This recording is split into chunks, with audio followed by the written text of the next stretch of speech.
Hello दोस्तों, आपके अपने यूट्यूब चैनल पीके कैंपस में स्वागत है।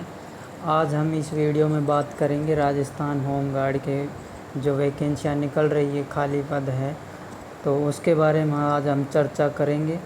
और चर्चा इससे संबंधित होगी कि इस जो राजस्थान होम गार्ड की भर्ती है, इसमें क्या क्या क्वालिफ़िकेशन मांगा गया है, क्या क्या इसमें जो प्रोसेस है, पहले क्या होगा, एग्ज़ाम होगा या फिर पेपर होगा, और कैसे कैसे इसकी प्रोसेसिंग आगे होगी, कितनी फ़ीस है, कितनी सैलरी है और क्या सिलेबस है इसका, तो आज हम जानेंगे इस वीडियो के अंदर।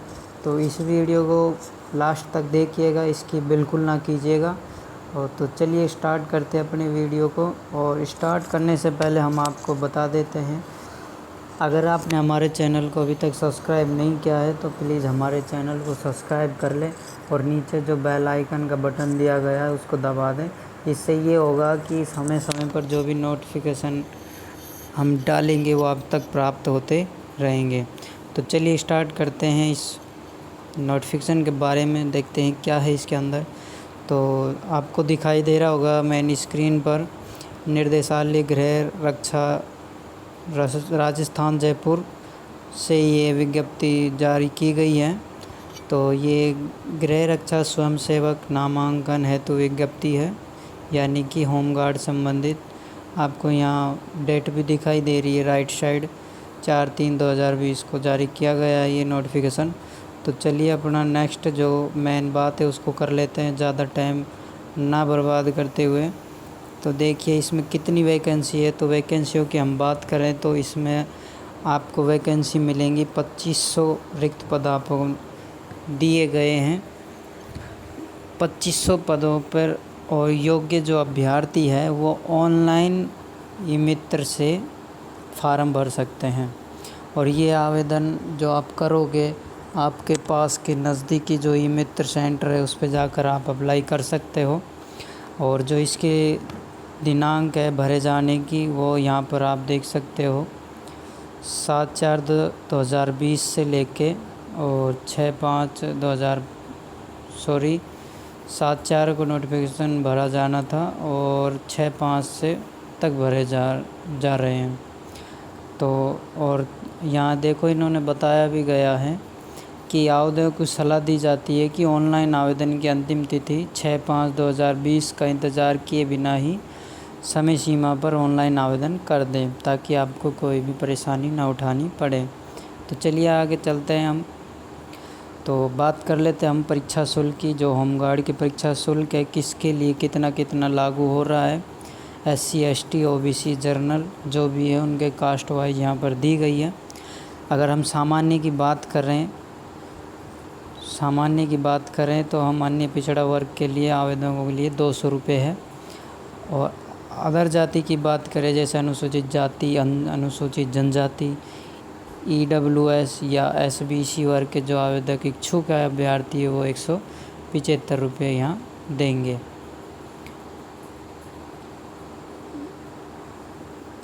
तो बात करते हैं, हमारा पेमेंट हो गया। अब बात करते हैं शारीरिक दक्षता की, यानी कि फ़िज़िकल जो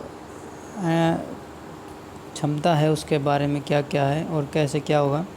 तो यहाँ शारीरिक दक्षता जो परीक्षा होगी उसके प्रवेश पत्र आपको कैसे पहुँचाए जाएंगे। वो प्रवेश पत्र विभाग द्वारा शारीरिक दक्षता परीक्षा के लिए प्रवेश पत्र ऑनलाइन ही जारी किए जाएंगे और डाक द्वारा कोई भी ऐसा प्रवेश पत्र आपको नहीं भेजा जाएगा। तो आप ये ध्यान रखें कि सारे जो नोटिफिकेशन होंगे वो ऑफिशियल वेबसाइट पर डाले जाएंगे, ऑफलाइन कुछ नहीं होगा।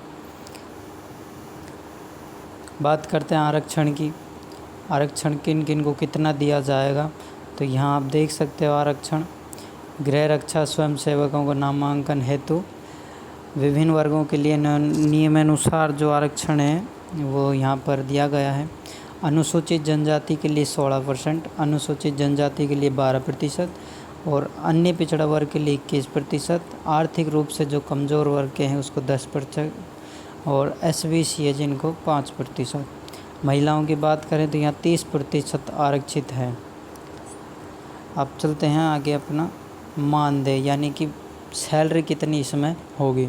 अगर सैलरी की हम बात करें तो यहाँ पर बहुत ही मोटे मोटे अक्षरों में आपको समझाया जा रहा है।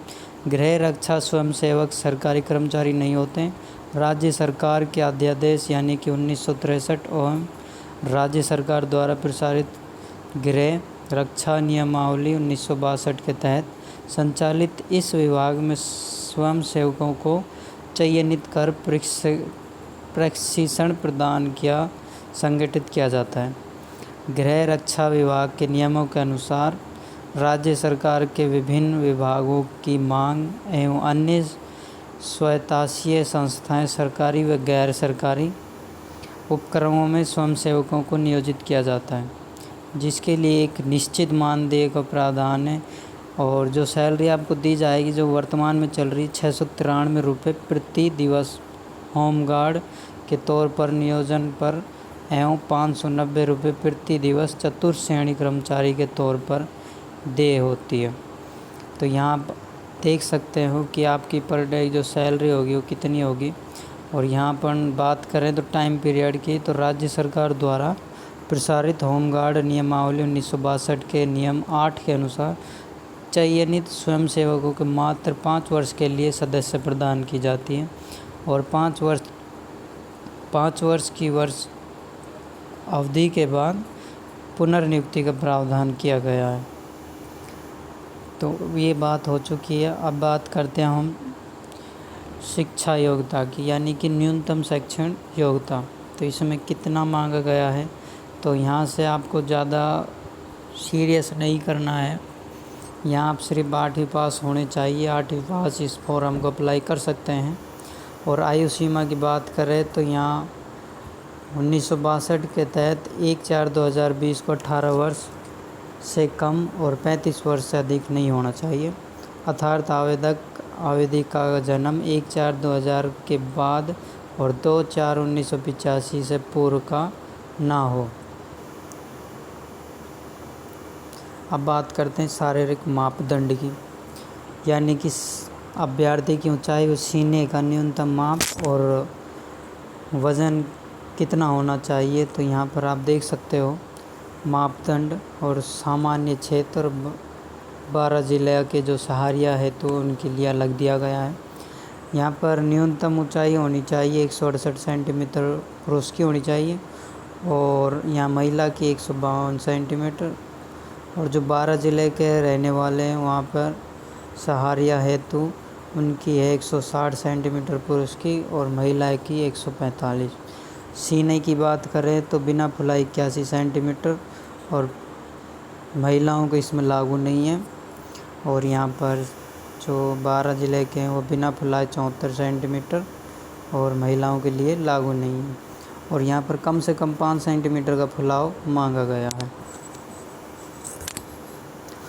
वज़न की बात करें तो पुरुषों के लिए लागू नहीं है और महिलाओं का कम से कम 47.5 किलोग्राम वज़न होना चाहिए।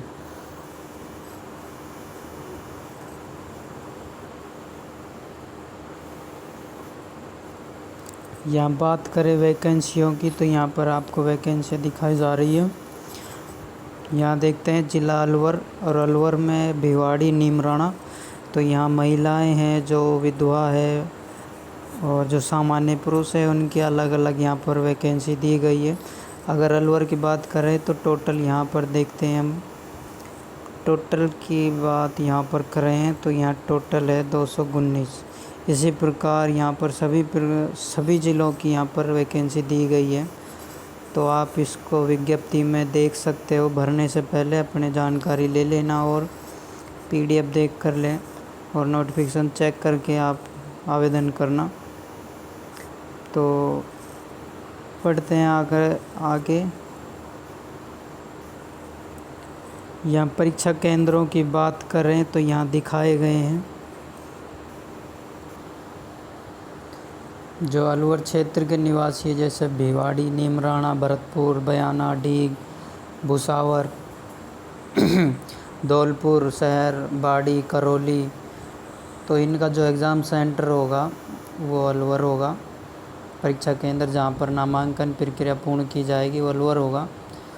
इसी प्रकार अन्य राज्यों की ज़िलों की देखें यहाँ बाड़मेर का देखें, जैसे रामसर, सोभालास, बाखासर, नाचना, मोहनगढ़, रामगढ़, मयाजाल जैसे इनका एग्ज़ाम परीक्षा केंद्र और जो भी कार्यक्रम किया जाएगा वो बाड़मेर में होगा।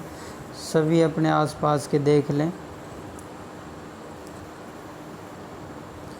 या मेडिकल की बात करें तो अभ्यर्थी की दोनों आँखों 6/6 होनी चाहिए बिना चश्मे के।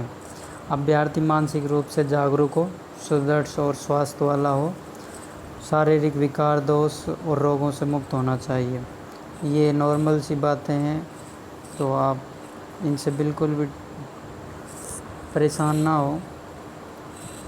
तो यहाँ पर जो और देखते हैं मेन चीज़ें क्या है।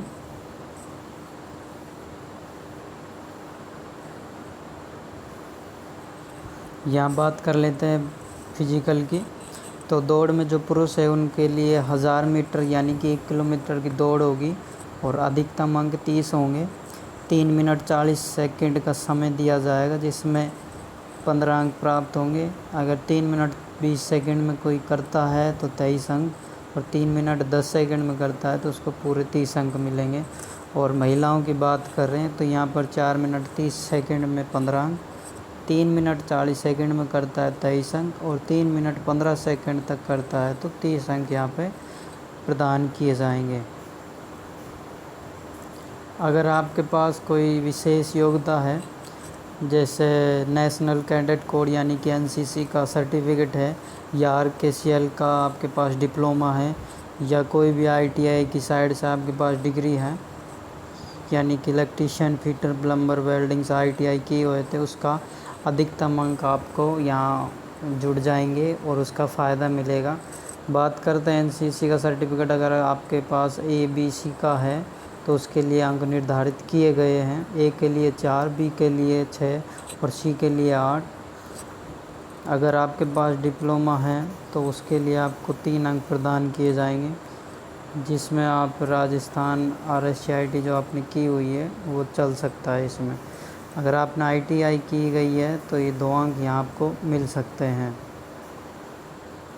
अगर आप खेलों से संबंधित हैं तो यहाँ राष्ट्रीय स्तर पर 4 अंक, राष्ट्रीय स्तर पर 2 अंक, और स्काउट का अगर आपके पास सर्टिफिकेट है तो राष्ट्रपति पुरस्कार जो है 5 अंक का, राज्य पुरस्कार 3 अंक का, तृतीय सोपान उत्तीर्ण 2 अंक, या हल्का भारी मोटर वाहन आप चालक हैं तो 3 अंक, और हल्का है तो 2 अंक।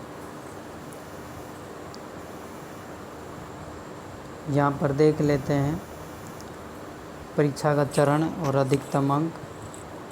परीक्षा के सभी चरणों के कुल अंक 50 होंगे, जिसकी गणना निम्नानुसार है। शारीरिक दक्षता 30 अंक की होगी, विशेष योग्यता 20 अंक, यानी कि टोटल हो जाएंगे 50 अंक। यहाँ पर 50 अंक की उपरोक्त परीक्षा में अभ्यर्थी को उत्तीर्ण होने के लिए शारीरिक दक्षता का परीक्षा में न्यूनतम 50% अंक अर्थात यानी कि 15 अंक, कुल अंकों का कम से कम 40% अर्थात 20 अंक प्राप्त करना अनिवार्य रहेगा इसमें आपको। और बाकी डॉक्यूमेंट जैसे स्वास्थ्य परीक्षण, प्रमाण पत्र, चरित्र सत्यापन, जो भी आपके बाद में डॉक्यूमेंट्स लगेंगे आप इनको समय रहते तैयार करवा सकते हो। तो दोस्तों, अगर ये वीडियो आपको पसंद आई हो तो लाइक करना, कमेंट करना। अगर कोई भी आपको सवाल क्वेश्चन है तो कमेंट ज़रूर करना। अगर दोस्तों में ज़रूर शेयर करना। धन्यवाद।